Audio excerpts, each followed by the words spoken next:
So, Dave, one thing that we're seeing from our clearing customers is that increasingly they're wanting flexibility in terms of the way in which they connect with ANZ and the way in which they operate across their accounts.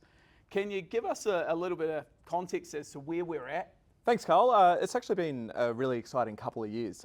Traditionally, as you know, a lot of our clearing business has been hardwired into the SWIFT network.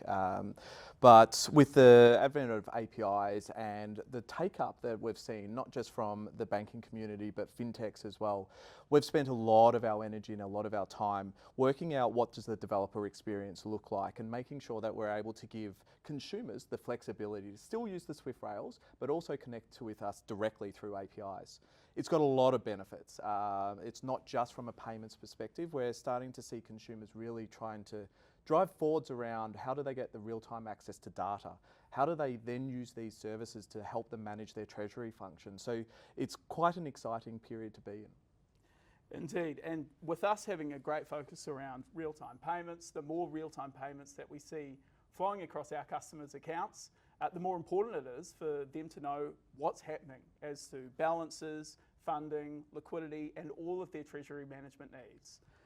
Beyond just connecting into accounts and providing the API means of instructing and receiving information, what do you see as being on our longer-term roadmap in API solutions? It's a bit of a hard one for me to sort of frame in my mind because the world is moving so quickly, especially with agentic AI. Where I'm starting to think around how we build our APIs and how we expose these is very much, it used to be driven by developers and humans at large. We're now starting to need to make sure that we're building out our service catalog in a way that they're discoverable for agents and they're also able to be used by the agents and selected by a non-human.